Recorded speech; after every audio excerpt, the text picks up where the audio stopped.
Hey Dan, welcome back. Nah, just kidding. Imagine if your name was Dan. Welcome back, everyone, to another deck tech. Today we are doing Dionus Elvish Archdruid.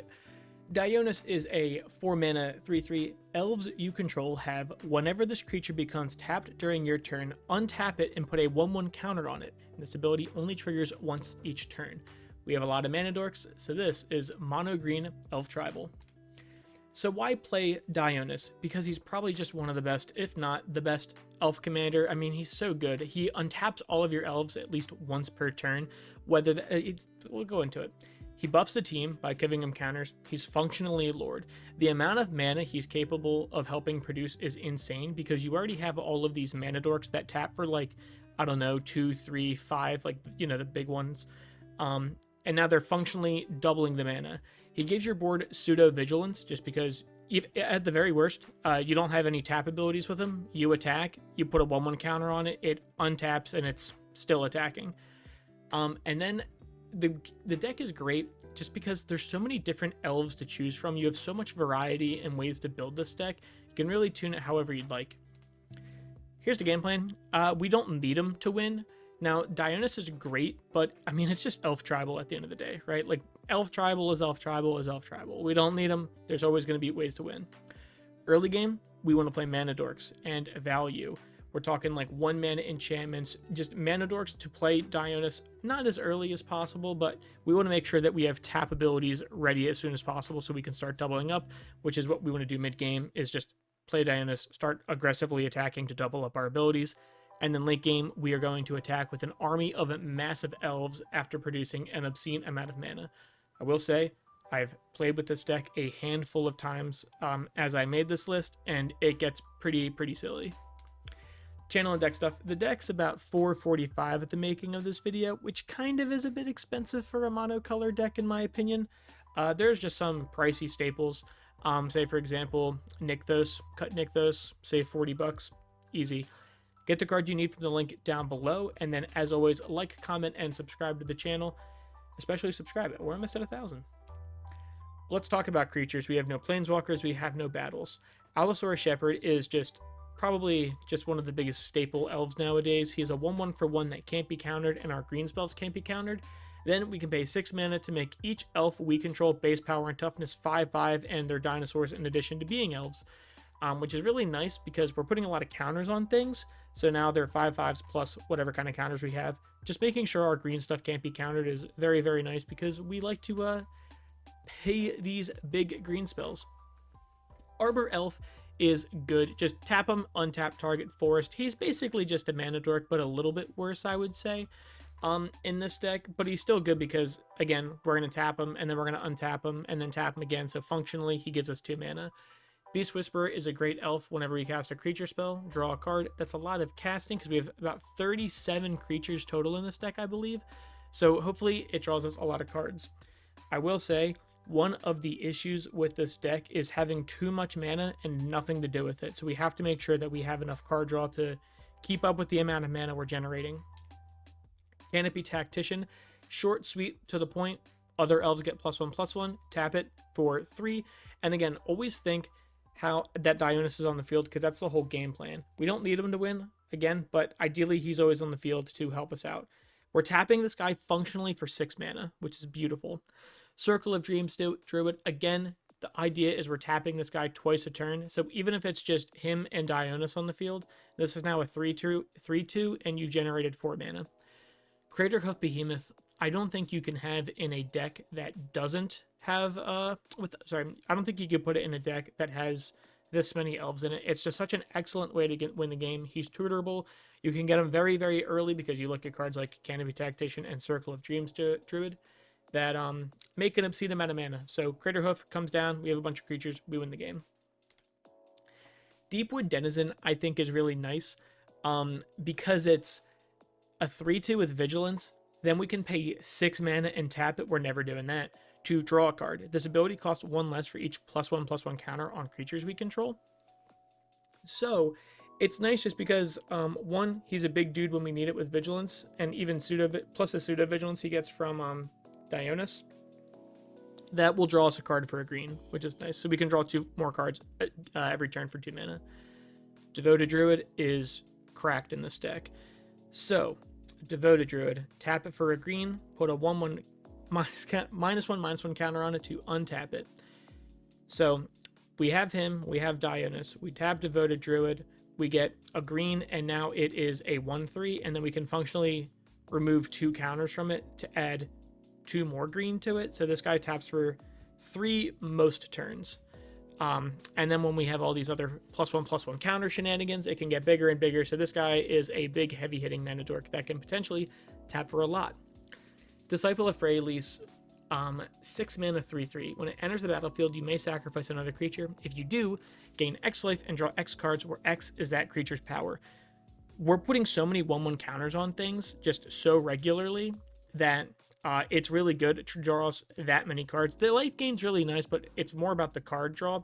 And also is just land on the backside. I'm not going to go into the MH3 lands, you know.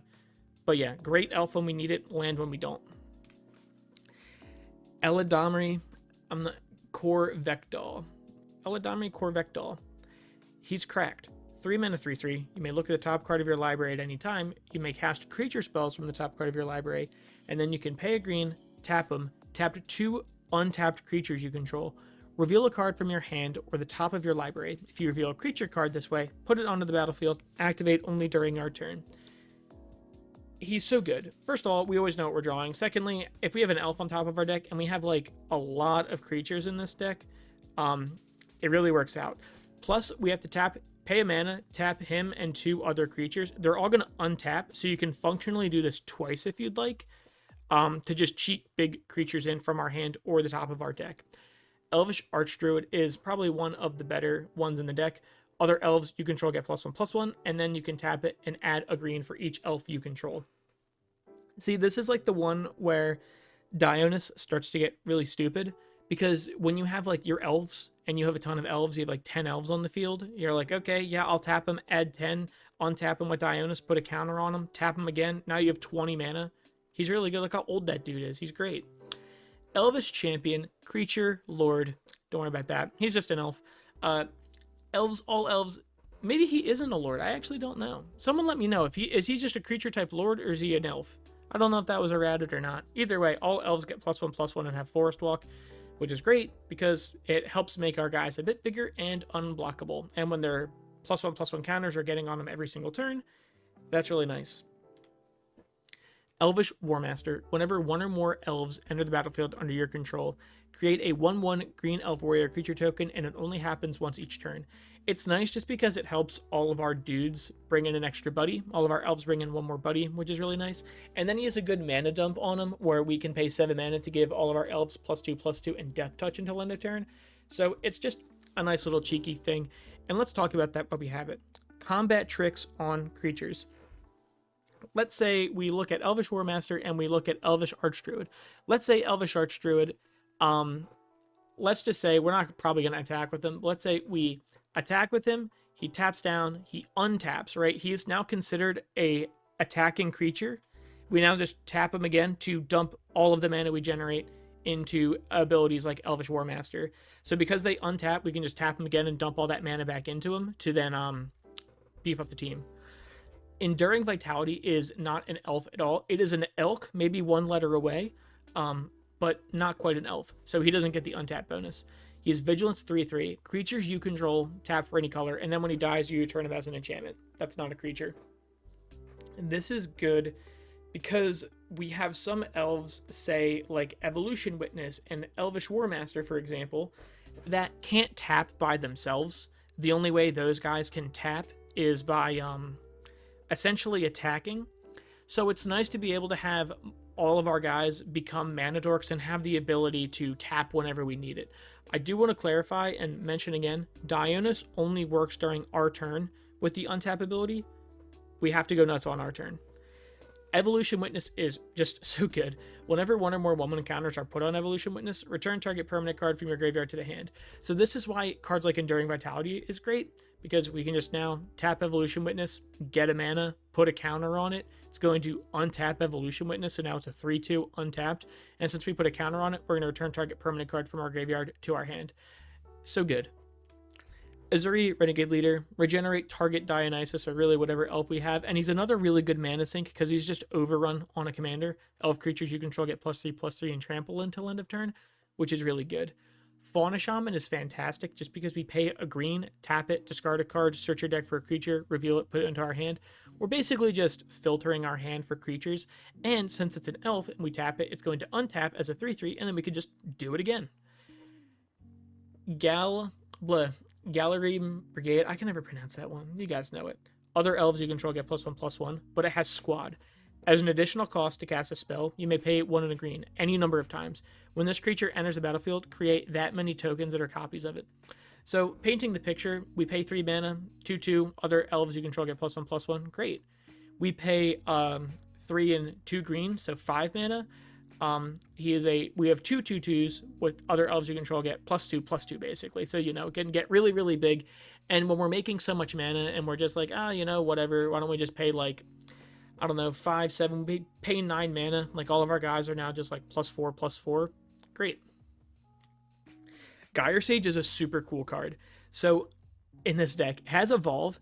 So whenever a bigger creature enters the battlefield, put a 1/1 counter on it. But it says tap it, add green to your mana pool for each 1/1 counter on Gyre Sage.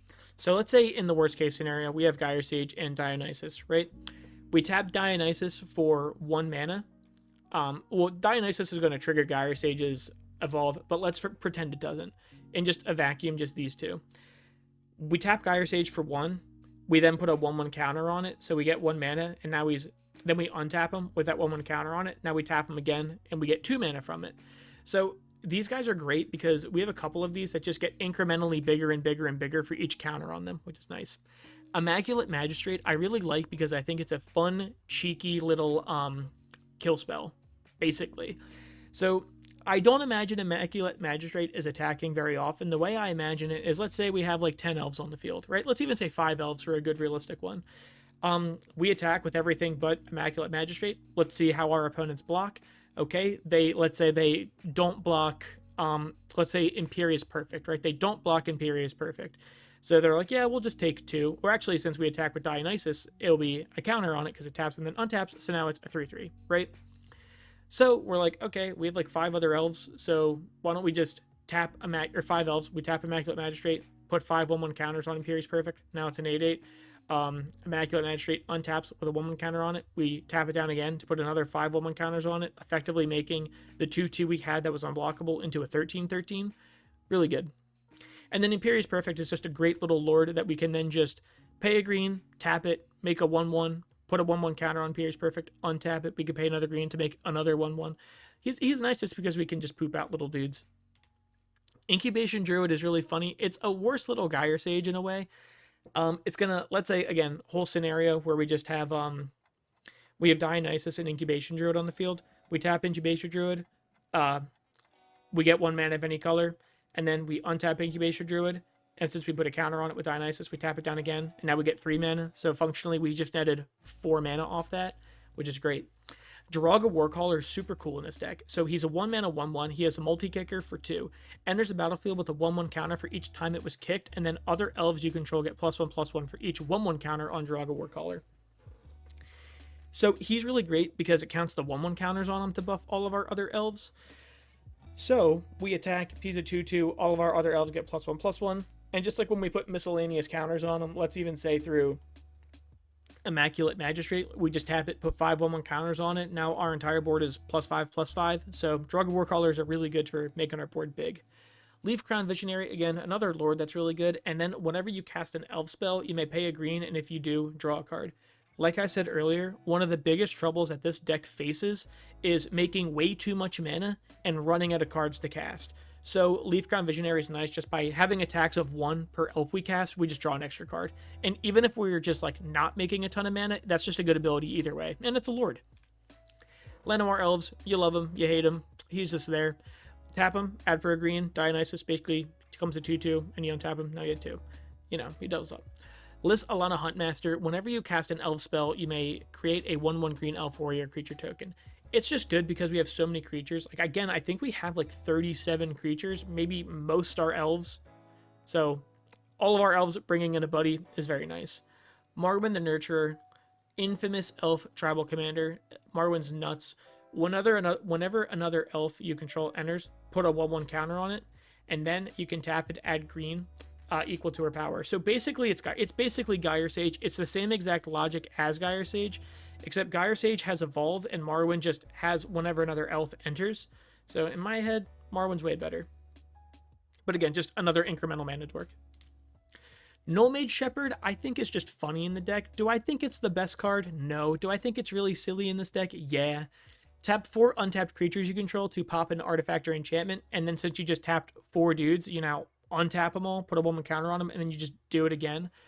The thing I like about No Mage Shepherd is, like, when we make little tokens that don't have abilities, like, let's say Lissalana Huntmaster, right? Or the Warcaller guy, just where we're making 1/1 guys that don't do much by themselves, just they're good token beaters. Or, say, creatures that don't have haste, right? We can just tap them to untap them and just basically have abilities without them being able to tap right away. Priest of Titania, taps for a green for each elf on the battlefield. You double it up with Dionysus, super good. Quilled Greatworm is a card that I was thinking of cutting from the deck, but I think it's really funny in the deck just because of the amount of counters we can make, and I just like a big dude. Trample 7/7 for 6. Whenever a creature you control deals combat damage during your turn, put that many 1/1 counters on it, and then it says you must survive to get the counters. That's why I think that's silly. And then you can cast this card from your graveyard by removing 6 counters from among creatures you control in addition to paying its other costs. So here's what I think about this card. I think it's good because it counts itself.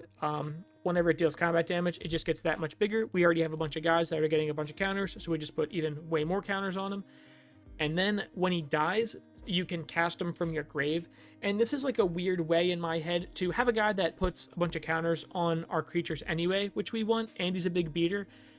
And if we're running dry and we have cards like, Beast Whisperer or any of the other creature enter the battlefield, you draw a card this turn, whatever.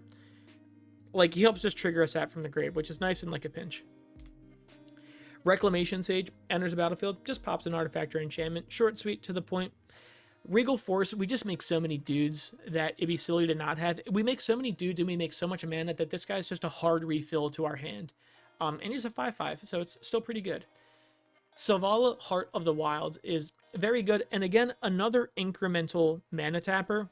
Whenever another creature enters the battlefield, its controller may draw a card if its power is greater than each other creature's power. I'm not going to lie, it's most likely going to be ours unless our opponents are playing like Eldrazi. Just because we keep putting counters upon counters and counters. So Selvala will just tap, add X mana and any color combination where X is the greatest power among creatures you control. At the very worst, you're netting 1 mana from her anyway, and then Dionysus is just going to continue to, again, tap it and untap it. Which is good, so now we get a ton of mana. That's really the whole theme of this deck, is playing mana dorks, tapping them twice in a row and putting counters on them to make them big, and then casting big things. Tyvar the Pummeler, he's fine. Tap another untapped creature you control. Tyvar the Pummeler gains indestructible until end of turn, which is great just because it's a fun, cheeky little way to tap our untapped creatures, and he's a good blocker. And then, he's another mana sink. Creatures you control get +X until end of turn, where X is the greatest power among creatures you control. So when we have cards like, I don't know, even like a 5/5, like every creature getting +5/+5 is super good until end of turn. Well-Wisher is sick. You gain 1 life for each elf on the battlefield. I do want to say, you gain 1 life for each elf on the battlefield, not your battlefield. So if your opponents have elves, we're doubling up. Or we're getting their elves too. And then on our turn, we double up. So even if we have like 10 elves on the field, we just get like... or if there's 10 elves on the field, we functionally get 20 life, and now we have a 2/2. Good. Wirewood Channeler, add X mana of any one color to your mana pool, where X is the number of elves in play. Again, another, just like Well-Wisher, in play, not in your battlefield, just in general, how many elves are on the field. You get a lot of mana. And again, we tap him and untap him, and then we tap him again with Dionus. Going into sorceries, Explore is just a nice short, sweet, to the point kind of deal. We just draw a card, play an additional land. Because through deck testing this, because I always do that for all the decks, sometimes you just stall out, and sometimes like you just need like a little bit of extra mana. Drawing a card and playing additional land is fine. So functionally, this card, like late game, costs 1, and it kind of cantrips. And even just early game, ramping is still fine. Finale of Devastation is a great card. Just search your deck and or graveyard for a creature with CMC X or less, and then put it onto the battlefield. And then if X is 10 or more, Creatures you control get +X and haste until end of turn.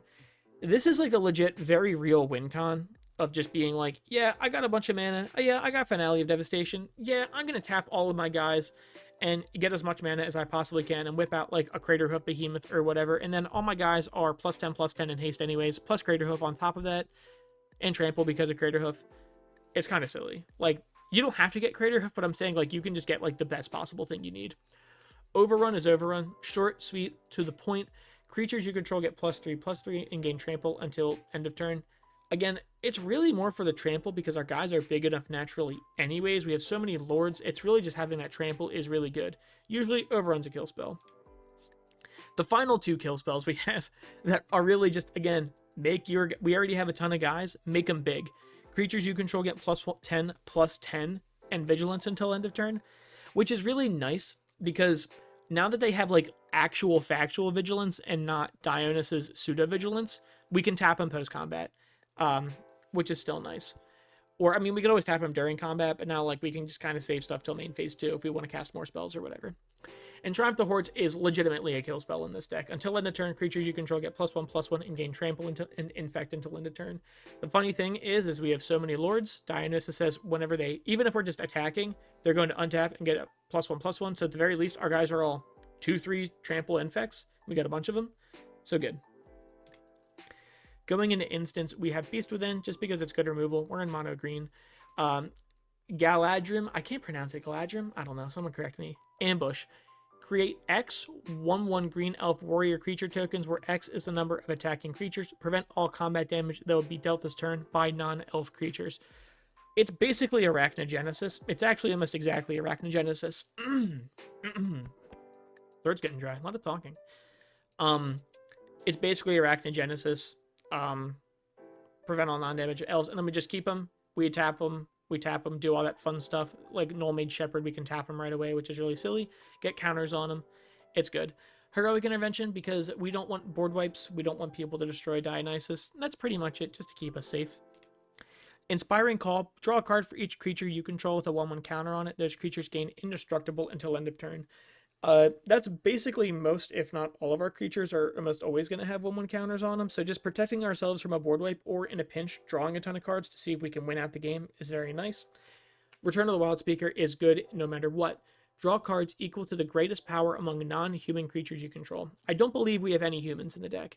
Or non-creatures you control get +3/+3. So in a pinch, we're either drawing whatever is our strongest creature, or we have a free 5-mana combat trick that is going to buff our entire team by +3/+3 at instant speed. Going into artifacts, we have the Ozolith is very good, just because we're dealing with so many counters. Whenever a creature leaves the battlefield, not dies, not like exiles, not bounce, just if it left in any capacity, and it had counters on it, put it onto the Ozolith. I know it's Adamantium Bonding Tank or whatever. At the beginning of combat on your turn, if it has counters on it, move all of those counters onto one target creature. Great. Banner of Kinship. As this artifact enters, say elf. It enters with a fellowship counter on it for each elf of the chosen type. And then elves you control get +1/+1 for each counter on it. Again, just another little beater piece, which is really sick. Emerald Medallion, because we are mono green and we just want to reduce the tax as much as we possibly can. It's just a mana reducer. Lightning Greaves, we're honestly just going to toss them on Dionys most of the time, or if we need any elf for some reason, like let's say even like a mana elf, right? We put Shroud on it, haste, tap it right away, get a bunch of mana, then we can untap it again if we have Dionysus if it came in later. But I imagine we're really just keeping it on, I said Dionys. Good either way, good protection. The Ozolith, the Shattered Spire, is really good. If one or more 1/1 counters would be put onto an artifact or creature, put that many, it basically doubles up. So Dionys is now Dionys. Dionysus is like the Greek god of like partying basically, and I keep getting them confused because they're basically the same. We're doubling up our 1/1 counters functionally in increments of 1. So if we get one, we get one. And then we can pay 2 mana and tap it at sorcery speed for some reason to put a 1/1 counter on target artifact or creature you control, which is really 2 1/1 counters. And then it has cycling. Listen, I'm not complaining that this card has cycling. I just think it's weird that it does have cycling, but we'll take it. Ronus' Monument to make our green creature spells cost 1 less, and then whenever you cast a creature spell, target creature we control gains +2/+2 and trample. So really, whatever our biggest not Dionys creature is, it's now going to get massive and trample. We have Soul Ring because it's Soul Ring. I'll make a video. I always say run Soul Ring because it's good. I'll make a video one day explaining why Soul Ring should be basically in every commander deck and why you're silly for disagreeing. The Great Henge is good because we're getting creatures so big every single turn. Even just like by adding like 1 power every single turn, and we're already making so much mana anyways, it hardly matters. Taps for 2 green, we gain 2 life. It's never going to cost 9. And then whenever a non-token creature enters the battlefield under our control, we put an additional 1/1 counter on it, and then we draw a card.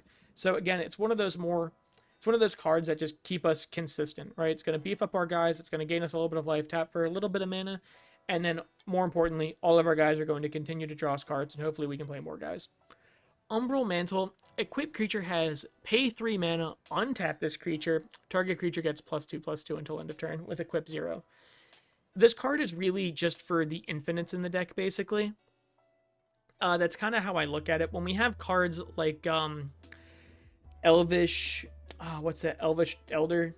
I can't remember the names, but any guys that tap for a bunch of mana, any guys that tap for more than 3 mana is now infinite green, and infinite, this creature is big.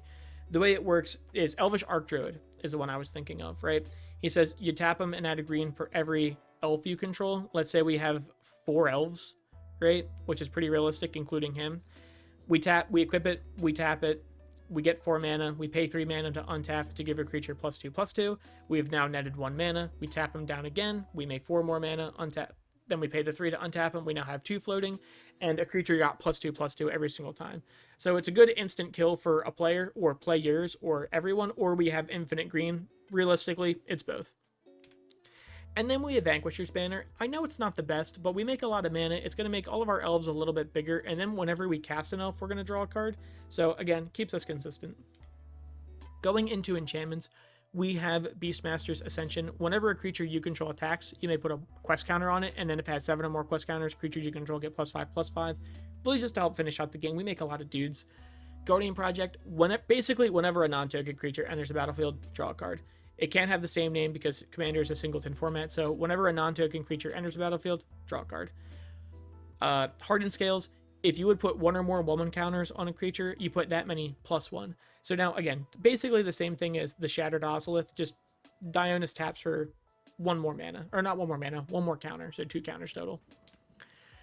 We also have Helix Pinnacle. I couldn't help myself but run it because I love Helix Pinnacle so much, and I love silly win cons. 1 mana, Shroud. Put X tower counters on Helix Pinnacle. At the beginning of your upkeep, if there are 100 or more tower counters on Helix Pinnacle, you win the game. I like the you win the game effects. They're not the best, they're not the most reliable, but I think they're silly, and in a deck where we can make so much green mana every single turn, I think it's definitely at least worth considering.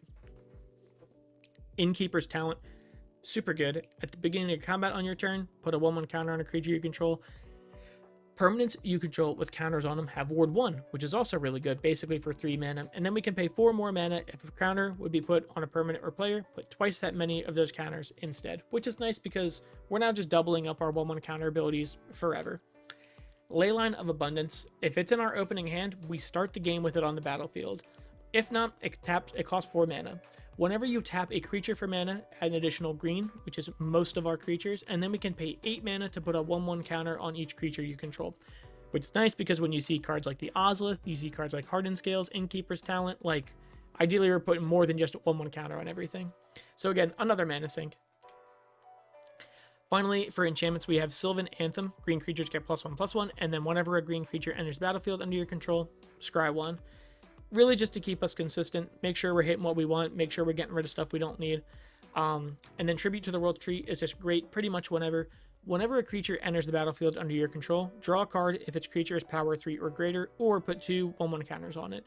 The interesting thing is we have so many lords in this deck that generally it's just another whenever a creature enters the battlefield, draw a card. And if it doesn't, like even early game, let's say we don't have any of those lords, we're just putting 2 1/1 counters on the creature anyways, which is still just making it way bigger. Going into lands, we do not have anything crazy, just because we're mono green. Cavern of Souls, say elf, taps for a colorless, taps for a mana of any color to cast an elf, and it's uncounterable this turn, which is nice. Nykthos, Shrine to Nyx. Since we're mono green, we have so many pips, so our devotion is going to be massive. Reliquary Tower to give us no max hand size. 3 tree cities to say elf, and then pay 2 mana and choose a color to add mana equal to the number of elves we control. And then finally, Wirewood Lodge to pay a green and untap target elf, which is especially really good when we have cards like Elvish Archdruid that are tapping for like 5, right? So now it's like, okay, we tap for 5, pay a green, tap it, or tap the land, untap him. So now we tap him again and functionally have 9 mana from that, rather than just the OG 5. Going into basics, we just have 30 flat out. We have like 35 lands. It doesn't matter. We don't have any real ramp, right? Because all of our guys are ramp. We have so many tokens that do it. And we're in mono green, so we don't really need color fixing anyways. We have a lot of card draw, so we're fine. So we have like 35 lands. That's plenty. Whew. Thank you guys for watching. Get the cards you need from the link down below. And as always, like, comment, and subscribe. And I will see you guys next time.